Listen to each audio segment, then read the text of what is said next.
Estamos en la edición de martes de Está Todo Bien Live. Esta edición tenemos la oportunidad de conversar con el dirigente de izquierda, Daniel Blanco, con muchas cosas para preguntarle, con la perspectiva que tiene sobre estas elecciones, sus expectativas, de qué manera está encarando la campaña. Por eso lo tenemos acá a Daniel Blanco, dirigente de izquierda. ¿Cómo le va, Daniel? Un gusto poder conversar con usted. Bueno, buenas noches a todos y bueno, vamos a desarrollar una conversación que espero que sea del interés de los que estén participando. Seguro que será así. De mi parte, gracias por conectarse y gracias a las personas que se están conectando a poder mirar la entrevista, mirar la conversación, que es lindo poder decirle de esa manera y poder crear ese clima. Daniel, ¿cómo va la campaña? Bueno, es una campaña interesante en el sentido que permite al volcar, hacer un esfuerzo que en el caso mío me está llevando a recorrer nuevamente toda la provincia, a constatar la dimensión descomunal de la catástrofe social que se ha instalado en el país. Cuando uno mira las estadísticas, uno muchas veces no tiene presente la realidad. Cuando uno ve la realidad, uno muchas veces no se da cuenta de las estadísticas. Cuando uno une las dos cosas, la realidad con las estadísticas, uno puede sacar la conclusión de que esta es la crisis social más grande del país de los últimos 100 años. ¿Más por sobre el 2001, Daniel? Sí, supera. La cantidad de pobres, de gente que ha caído en la pobreza, supera al 2001. El nivel de desocupación es mayor. Ahora, ¿a qué se debe que no está el estallido social presente? Las razones por las cuales se puede producir un estallido social o no depende de muchos factores. Por ejemplo, un factor es que se haya producido uno antes y no haya tenido el resultado que esperaban los que fueron protagonistas de ese estallido. Cuando en el año 2001 la consigna motriz fue el que se vayan todos y el resultado parcial fue la revocabilidad del poder político en ese momento, pero luego volvieron todos. Bueno, el hecho de que ahora la gente esté atravesando una situación socialmente en muchos aspectos más grave que en aquel momento y no haya estallado es porque, por un lado, la están pensando mejor, en el sentido de no ir a un estallido por el estallido, porque, bueno, si uno sale a una lucha y no tiene un propósito de triunfar, de obtener una victoria, bueno, es la lucha por la lucha. Por otro lado, los de arriba también se han dado cuenta que situaciones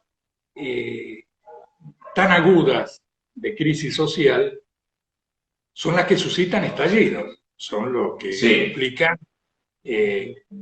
los acontecimientos en Chile, en Ecuador, en Colombia, en los diversos países latinoamericanos, en los países del Medio Oriente, etcétera, uno puede tomar indicadores equivalentes. Entonces, la clase dominante, la clase capitalista, es consciente que este tipo de contradicciones sociales dan lugar a rebeliones populares, dan lugar a los llamados estallidos sociales. Entonces ellos mismos también afinan los mecanismos de contención, de cooptación, bien. de freno. Ahora, lo que uno razonando la realidad actual y mirando hacia adelante en perspectiva, quienes hoy detentan el poder político, Sí, lo que domina es el desconcierto. Más allá de las apariencias, porque los políticos profesionales adquieren, como todo oficio, una habilidad para presentarse como gente tranquila, como gente en el medio de la catástrofe, como que van a sacar el país adelante, confíen en nosotros. Vos sí, fijate, están convocando a que los partidos del seleccionado se hagan con tribunas abiertas. sí. En simultánea, están anunciando de que la variante Delta comenzaría a tener circulación comunitaria. Es indudable que hay gente que ha perdido el equilibrio. Daniel, ahí lo interrumpo porque me surgió una duda. Raquel Gracino hace poco tiempo sacó un spot hablando sobre, o culpando al capitalismo y a la presencialidad con respecto a la propagación del COVID. Mientras que a nivel mundial también se dijo en alguna ocasión que la cuarentena estricta no era la solución exclusiva a eso. Ahora digo, ¿cómo equilibrar o cómo tener el punto medio entre una estabilidad económica, si se puede llegar a una estabilidad económica en Argentina, y a la vez cuidar la salud? O si solamente hay que cuidar la salud según la perspectiva de su partido. Mira, hay que establecer siempre cuáles son los principios más importantes. Eh, para el capital, lo fundamental es el cuidado de las ganancias. Sí, El capital, cuando se inmoviliza, deja de cumplir la función de capital. El capital sí, solamente es capital cuando circula y da lugar al proceso de lo que se conoce como de acumulación del capital.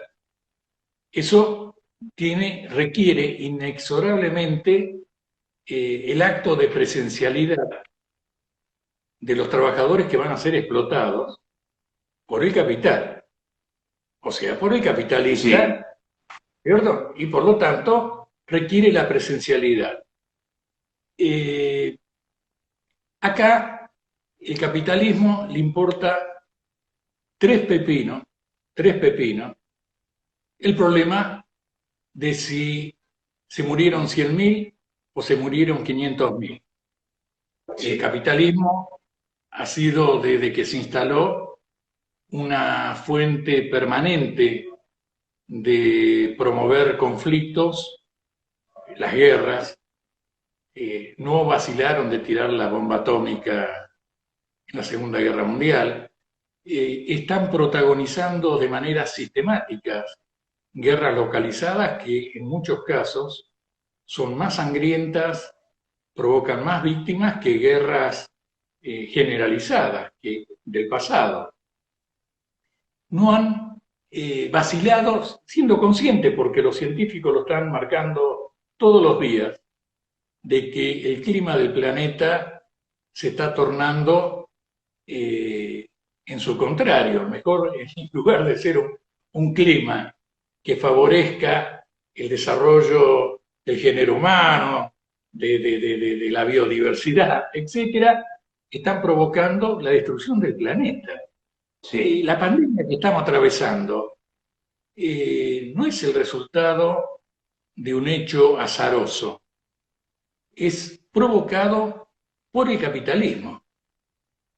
Esto es muy importante en general en los análisis, se lo deja de lado porque científicos están vinculados a laboratorios, están vinculados a fundaciones, ¿Y qué etcétera, y no van a solución, cuestionar, qué no van solución se a, propone de su perspectiva? ¿Cuál sería la salida a ese capitalismo atroz que, bueno, usted estaría planteando en este caso? ¿Cuál sería el camino a seguir en el caso de que, por ejemplo, tenga la oportunidad usted o algún dirigente de su espacio para poder tomar decisiones efectivas, ¿no?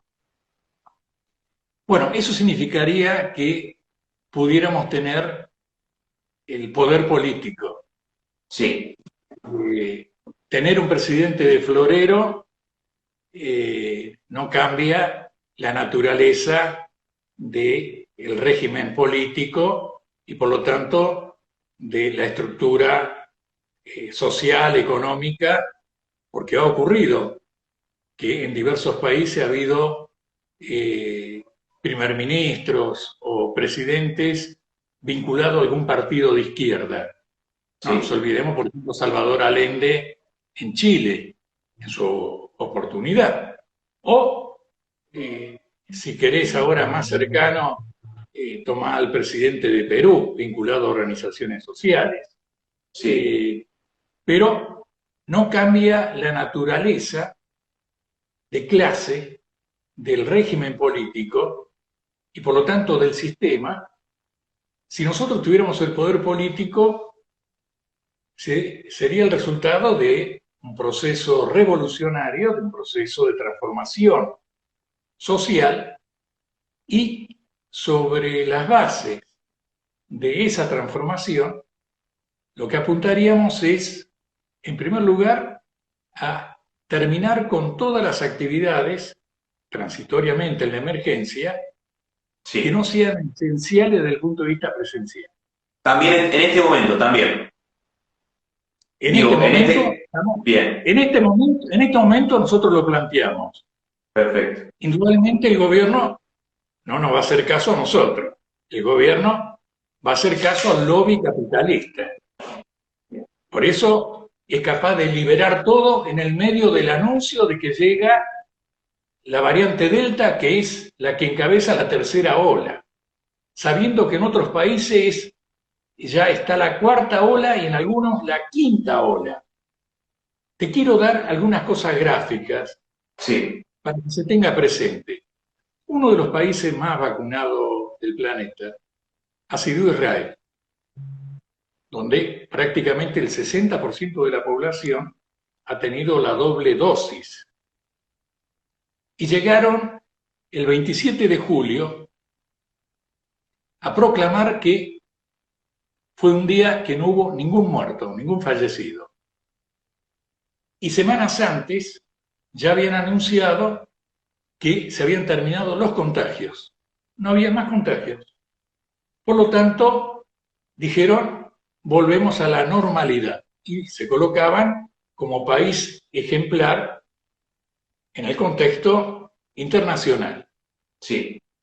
Bueno, tenían doble dosis, el 60%, y seguían vacunando a edades inferiores. Un chiquito con su familia estaba vacacionando en Chipre, se contagió el chiquito, retornó, volvió a las clases presenciales porque estaba todo normalizado y contagió a 46 chiquitos, a 46 compañeritos. Y bueno, se desató ya una ola que en este momento está obligando al gobierno a la necesidad de aplicar la tercera dosis, porque no alcanza la segunda. Porque cualquiera se tiene que dar cuenta que toda vacuna que tiene carácter de emergencia, por lo tanto, no se conoce el tiempo de inmunidad, el tiempo de duración de la inmunidad. A medida que pasan los días, las semanas, los meses, la inmunidad va disminuyendo. Sí. Entre que una buena parte de los que tienen la doble dosis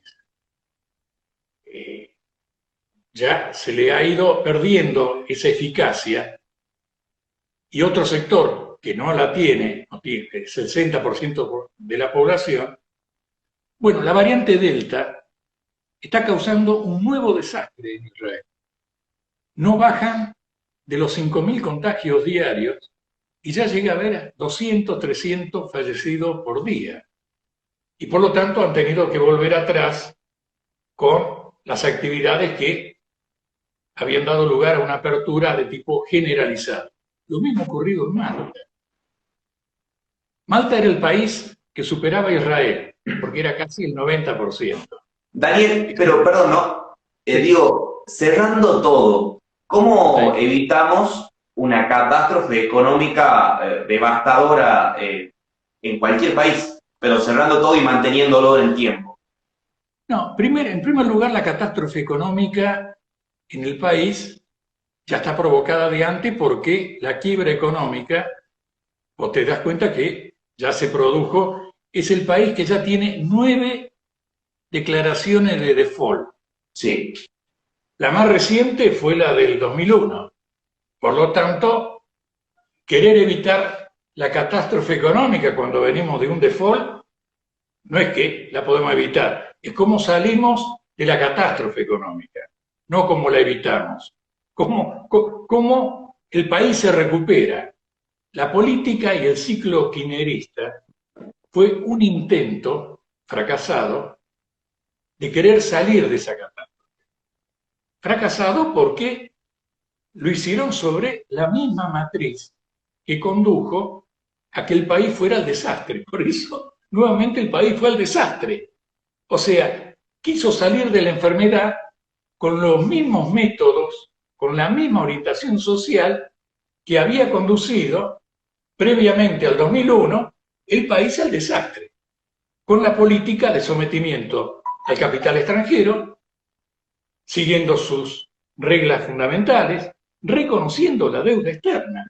La deuda externa es una deuda ilegal, es una deuda usuraria.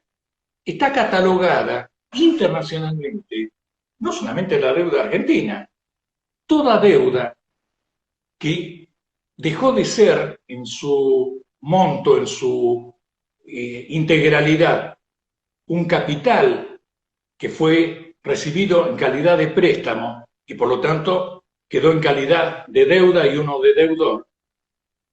Hoy la deuda es básicamente una capitalización de intereses y una deuda que, capitalizando los intereses, genera intereses que no se pueden pagar y se tienen que capitalizar generando una suerte de bola de nieve. Bueno, sí. eso se llama anatocismo. Lo pueden buscar en Google y van a ver lo que le estoy señalando. Un país soberano debería obligadamente declarar el no pago porque tiene esa deuda, esa calidad. Uno podría decir, no, bueno, pero la deuda del Fondo Monetario fue un préstamo.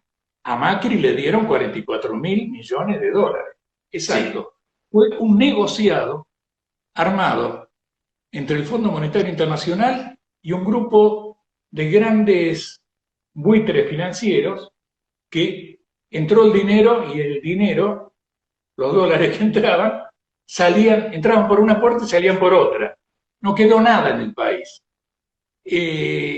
Un país soberano con una justicia que responda a un país soberano debería estar procesando penalmente a Macri, al director del Banco Central de aquel momento, a otro funcionario vinculado a ese negociado, Caputo, etc., y también a los propios funcionarios del Fondo Monetario Internacional.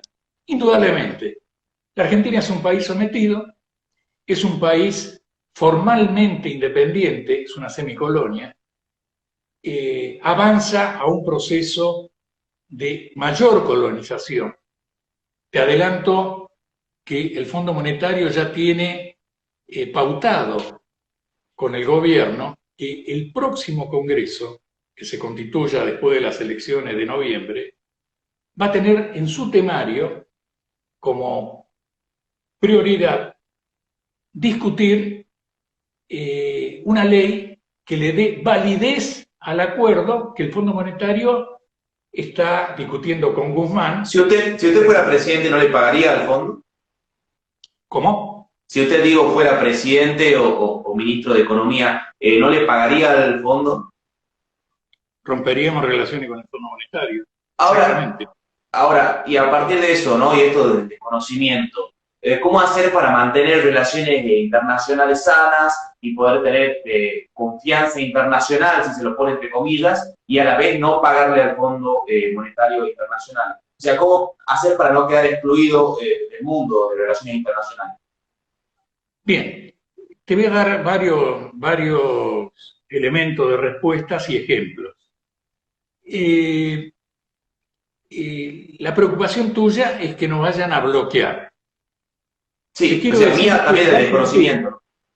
Sí, sí. Te quiero decir que la Argentina, si uno se mete un poquito en la historia real, la Argentina alcanzó cierto nivel de desarrollo industrial y por lo tanto de progreso económico, estructural, precisamente cuando sufrió situaciones de bloqueo.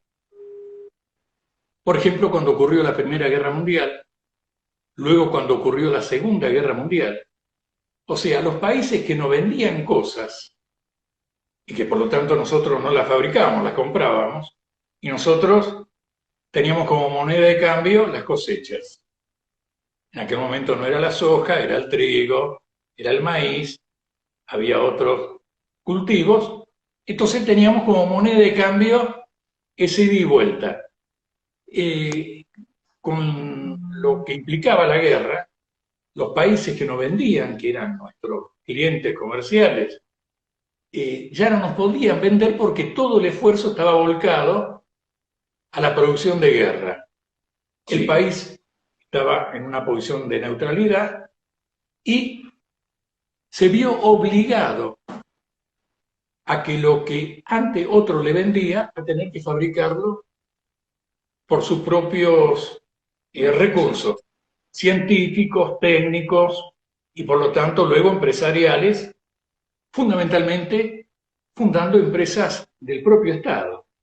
Y bueno, acá se fabricaron aviones, el famoso Pulqui, que fue uno de los aviones a reacción más importante en aquel momento, alrededor del año 1946, 45, etcétera. Bueno, se fabricaron autos, hubo una industria argentina que indudablemente no alcanzó el nivel de una industrialización que nos independizara y nos colocara a la altura de los países altamente industrializados que venían ya desde los orígenes del capitalismo, que son las grandes potencias.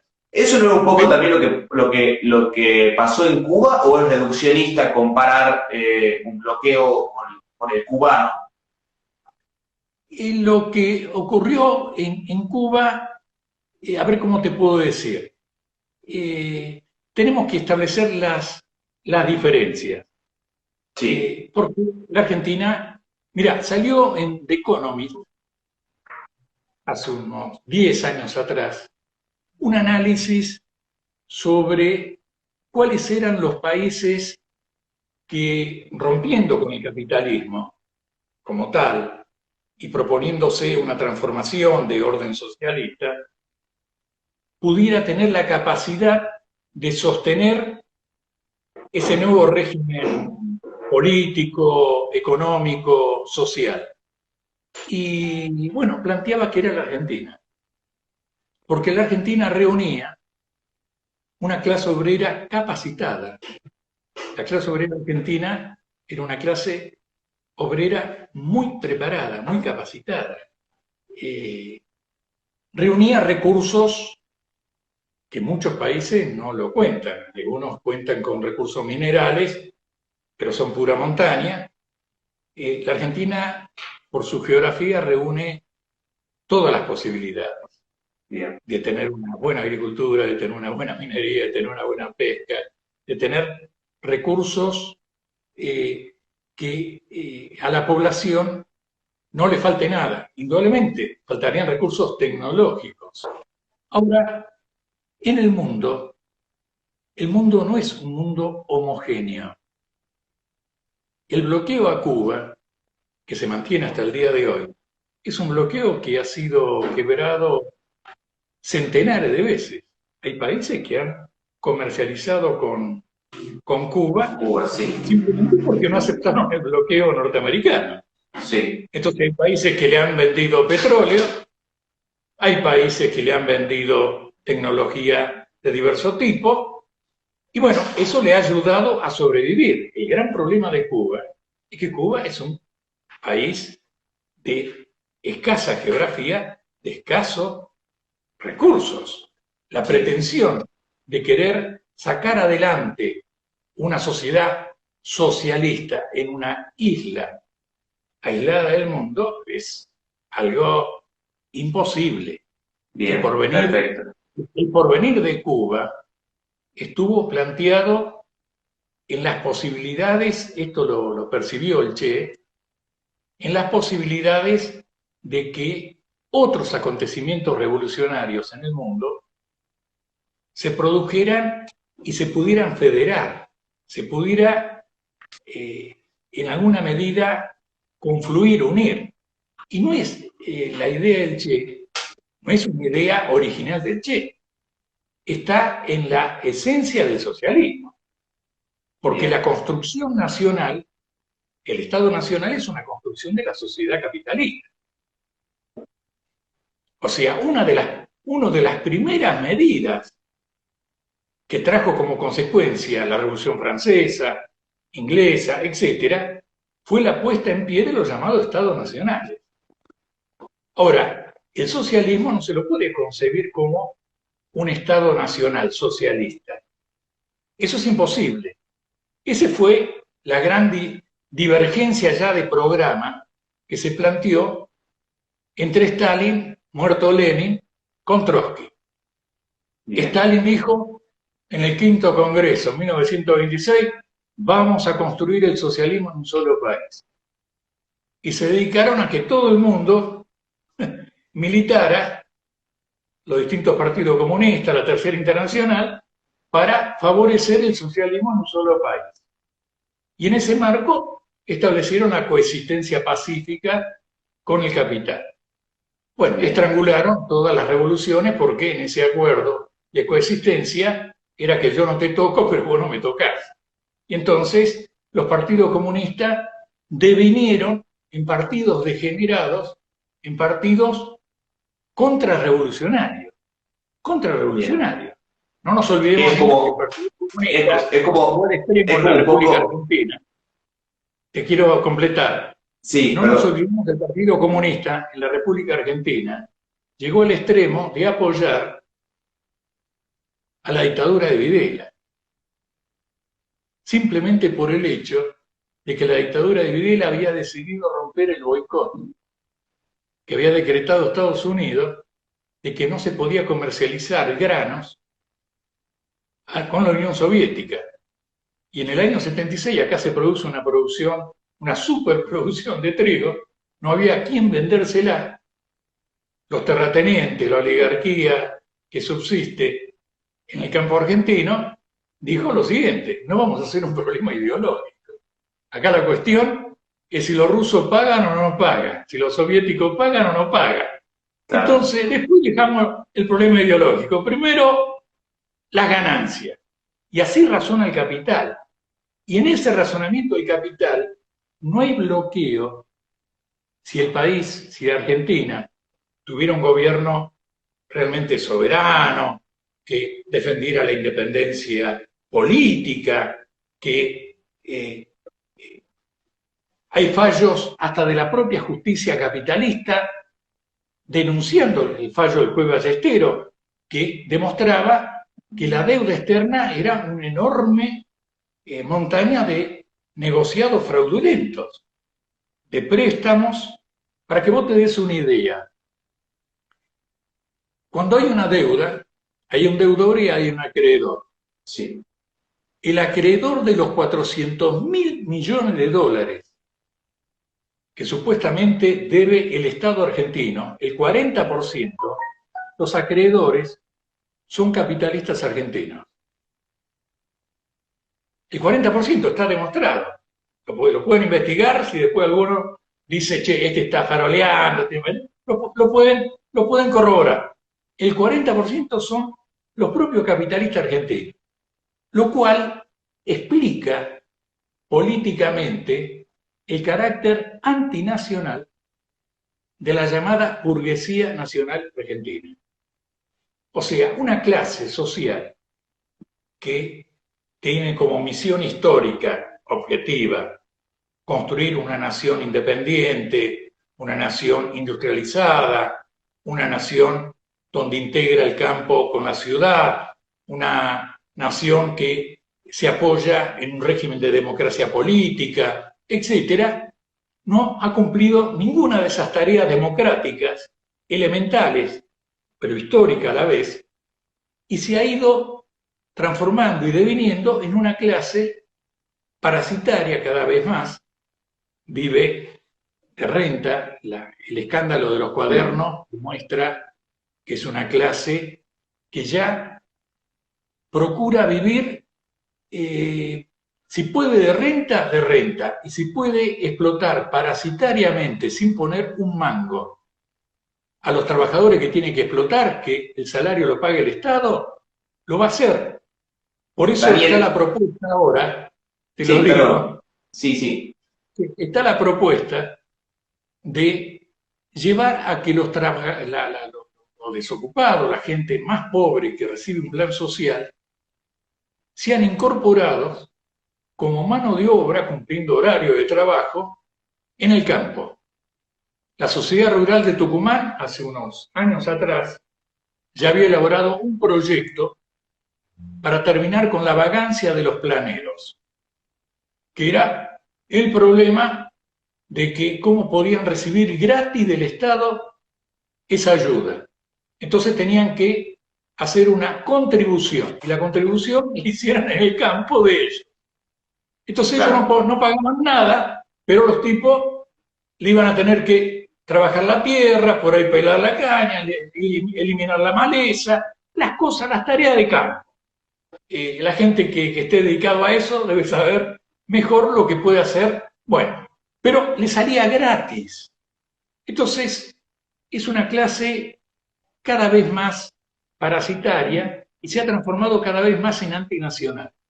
Perdón, Daniel, Sí. la última pregunta, que se nos fue el tiempo. Creo que para desarrollar el tema daría para un tiempo bastante extenso y de mi parte, y seguramente la gente también está escuchando, está interesado en el desarrollo de la idea. Tengo una última pregunta que es principalmente sobre actualidad.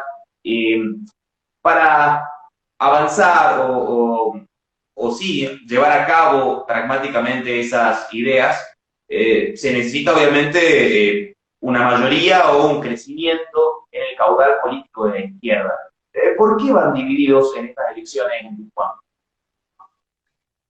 No es solamente que va dividido en Tucumán, en todo el país. Bien. En todo el país. En todo el país. La razón es porque en la izquierda se han constituido tendencias, no es la primera vez. Cuando vos tomás la historia de los partidos políticos, que es la historia también del propio capitalismo, vos vas a ver que en distintas circunstancias, en distintos momentos, acontecimientos han precipitado divisorias de agua. El estallido de la Primera Guerra Mundial estableció que la socialdemocracia se corriera en apoyo a los capitalistas de cada uno de sus respectivos países, liquidando el carácter de la Segunda Internacional.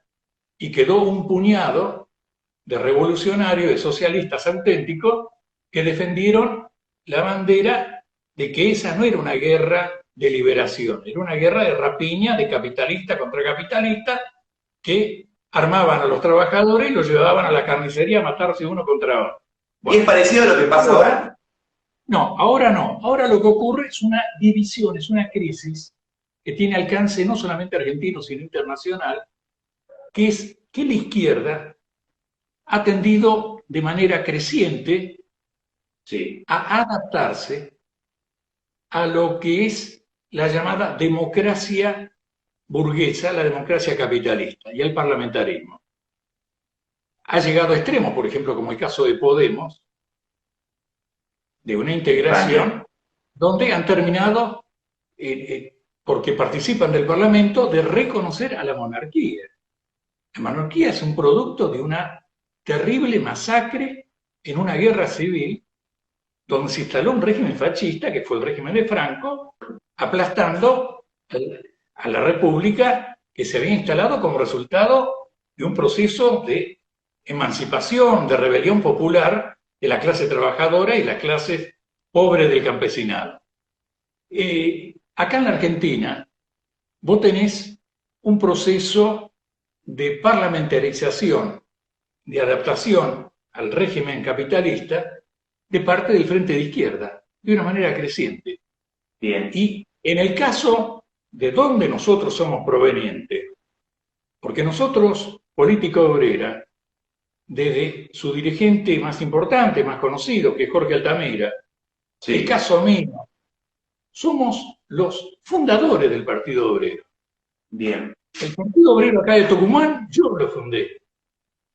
Yo vine durante la dictadura militar y organicé los núcleos, y cuando en el año 82, diciembre del 82, se decretó de que en el 83 iba a haber elecciones, fui el que inicié los trámites en el juzgado, fui el primer apoderado, construimos los núcleos, desarrollamos, llevamos al Partido Obrero a la Constituyente, etc. O sea, lo construimos. Y a nivel nacional exactamente lo mismo. Una situación excepcional de una camarilla que se apodera de la conducción, como puede ocurrir en un sindicato. Vos construís un sindicato y en un momento determinado una camarilla te toma el poder del sindicato y adopta medidas completamente totalitarias, completamente contrarias a los principios de una izquierda que tiene que defender en el régimen de partido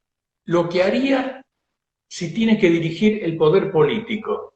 Bien. Vos podés tener una izquierda, como fue Stalin, manejando un régimen totalitario, criminal, como el que se llevó adelante con los juicios de Moscú y con todo el proceso. ¿Se podría decir, Daniel, entonces, que el Frente de Izquierda, que se hace llamar Unidad, o sea, Frente Izquierda Unidad, tomó medidas totalitarias con respecto a las decisiones políticas de su partido y por eso no están juntos al día de hoy?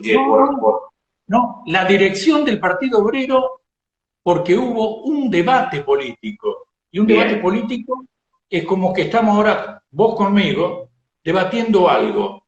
Entonces, lo debatimos, si no nos ponemos de acuerdo, lo ponemos por escrito, se lo damos a conocer a los demás interesados, los demás militantes, los demás afiliados, y abrimos una instancia para resolverlo. El que queda en minoría puede tener el derecho a tendencia. Los partidos no pueden ser monolíticos, no pueden existir partidos monolíticos.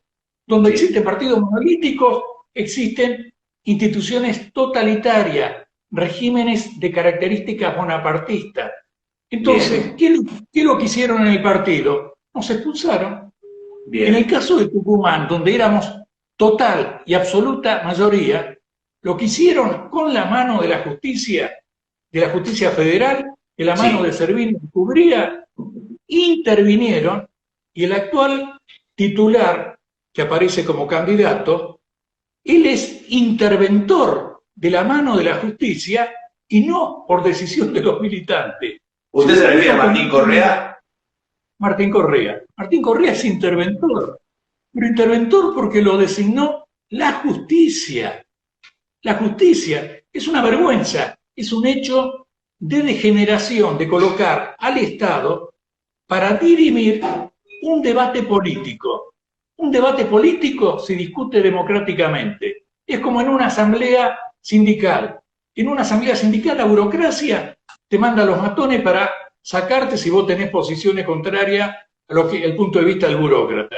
Bueno, acá hicieron en el año 19 exactamente lo mismo. Asaltaron la sede, se llevaron los bienes, cometieron fechorías de la peor especie, echar a 1.200 militantes en la purga más grande ocurrida en un partido de izquierda en Latinoamérica. Para que te des una idea, esperamos un año y pico, no normalizaron, no nos reconocieron el derecho a tendencia.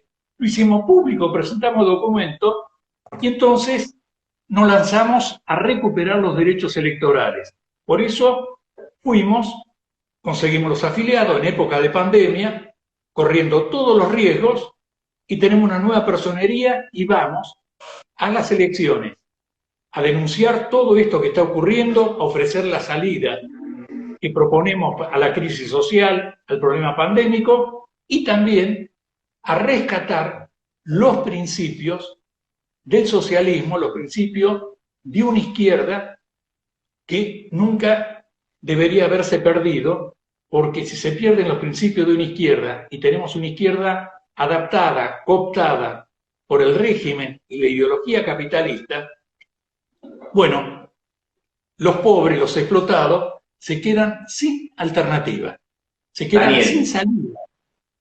Daniel, te agradezco muchísimo por tu tiempo. Lamentablemente nos quedamos sin tiempo, incluso creo que daría para otra charla y poder desarrollar tanto cuestiones ideológicas como cuestiones de coyuntura, que son las que actualmente estamos tocando. Muchísimas gracias por tu tiempo y será hasta la próxima entrevista que podamos estar. Estoy a disposición de ustedes, les agradezco que hayamos tenido esta oportunidad de intercambiar.